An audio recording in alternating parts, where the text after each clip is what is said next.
Welcome back, watch fans. We have another awesome unboxing and review, and this is a bit of a long-term review. This is a watch that I have shared other videos about, and it has shown up on my wrist many times, of course, because this one is near and dear to my heart. It is another gift from my amazing wife, and I wanted to share with you what this came with originally. This is an Omega, and it's from way back in 2010. Yes, that's right. Over 15 years ago, this watch came exactly like you see here. And it comes with all the warranty cards, etc., as well as the little manual that you see right there. All the pages, you can feel free to read through that. Omega does a really nice job with their packaging. This is the reference number 2221.80.00, and you see the 4 zeros, but caliber number 1538, that is the movement. This is a quartz movement, and it's got the receipt in here and everything. And it's from BC Clark way back in 2010.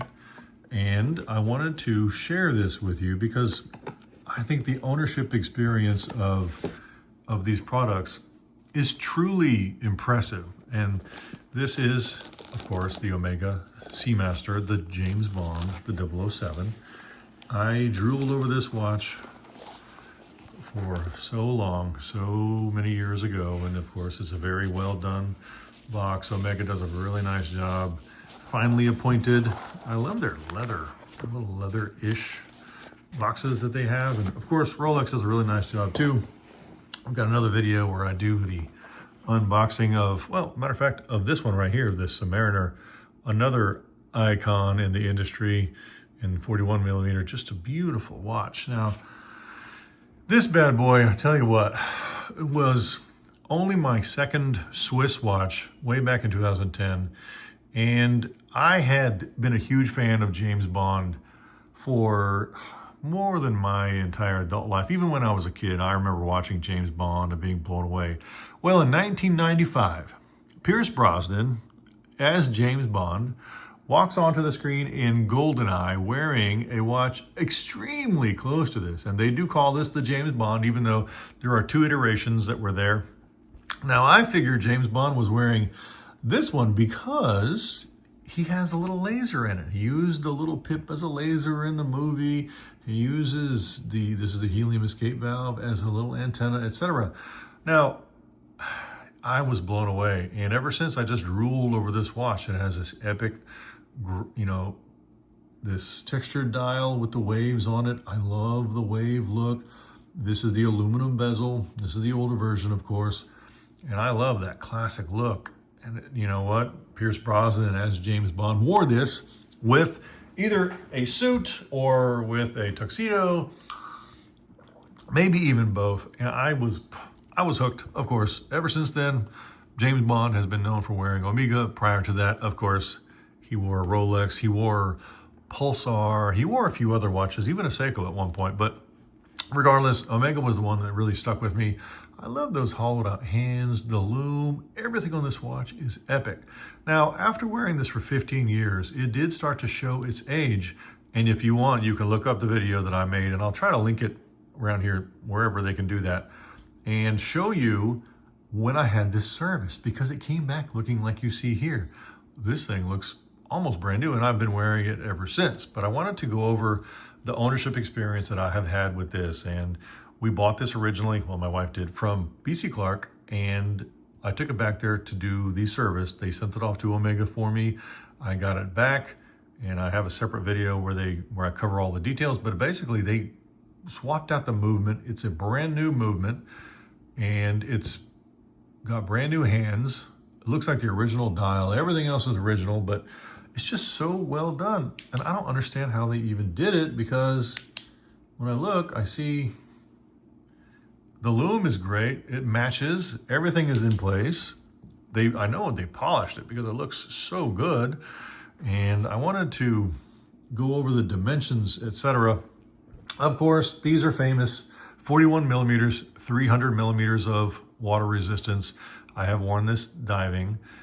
Signed crown. It's a very small crown, but you don't have to wind it because it is quartz, the little helium escape valve. They even replaced that little tiny valve right there. And they kept the bezel, but they replaced a little metal keeper under there. And let me let you listen to that if you can. It's so loud, but it's so good.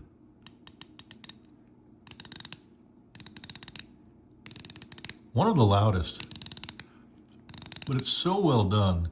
And it doesn't have ridges around the edge of the bezel. It has these little indentions, but your fingers fit right in. And should be no problem to rotate that bad boy underwater. Like I did say, I have taken this diving before, back in the day, and I will say it has a little pop out, boom, so you can expand it to wear over your neoprene wetsuit, etc.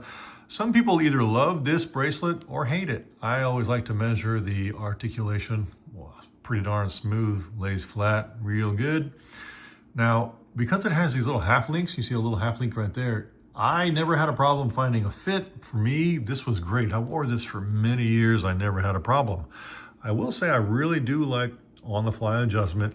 The newer models do have that. You can pick these up fairly inexpensively. I think this brand new back then was $1,900. And these days, they may sell for a little bit more than that. One that looks like this, I don't know, maybe a little bit more. I'd have to look it up. But there's no way I'm going to sell this bad boy.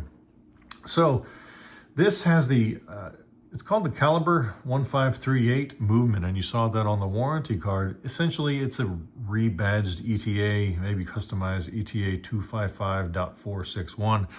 You change the battery every 5 years, give or take. And I think the goal is for Omega, who's, of course, owned by the Swatch Group at this point, and Omega has lots of history. And if anyone wants to, learn a little bit more about that, of course, you can look up all of those details on their website. And I will tell you right now, though, Omega began originally way earlier than Rolex. Rolex, of course, started in 1905 in London. Omega began way back in 1848, and it was founded by Louis Brandt. And he opened up a workshop in Switzerland where he would work on and started to make watches. And of course, the Omega, what they say, Omega Caliber pocket watch was introduced in 1894, and it became synonymous and famous with chronometer level timepieces over time. And you see Omega branding everywhere. They are, of course, the face of the Olympics. They are the timekeeper of the Olympics. And I'm sure Omega and Rolex go back and forth. But when it comes to ownership experience, I think that it's important to note that Omega and Rolex both do such a great job. This watch is over 15 years old. I was able to send it off. They completely renovated it. It still has all of the same original charm that I really loved with it.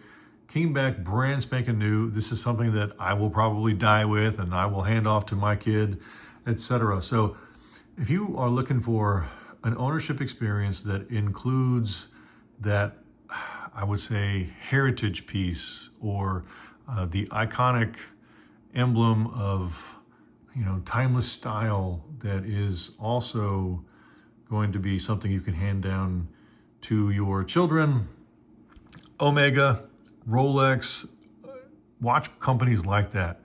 Absolutely. There is no reason why you can't have every item on this watch replaced over time and have it last a lifetime. These are important little tidbits in what I call the ownership experience. So there you go. I wanted to cover the dimensions because these things are so thin that you just wear so well. It says 41, of course. I want to measure that. I think it measures right about 41. 40.8, give or take. Right about 41. Now, there is no Cyclops on this one, so you're looking at 11.8, 11.7. So thin. Now, I will say, when you wear watches like this, as well as the Rolex, you're looking at very thin dive watches. And considering this has 300 meters of water resistance, and the Rolex has 300 meters of water resistance, they are very thin. So, and this one is a little bit thicker, but super thin. The comfort and wearability of this bad boy is amazing. And of course, like I said, the bracelet, it gets good reviews, bad reviews. They look great on multiple bracelets, but that iconic style, it does not really taper, of course. It's got 20 millimeter lugs, and I'll show that to you right now, but it's 20 millimeters up here, give or take.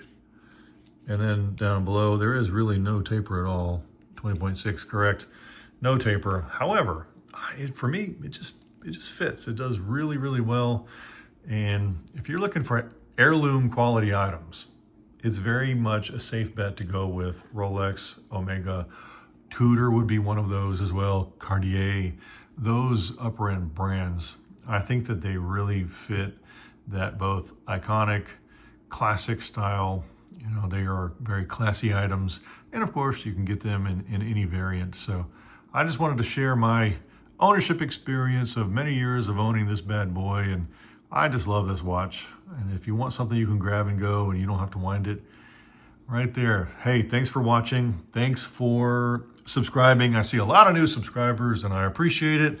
Like, subscribe, all that jazz. And well, you know, keep on watching.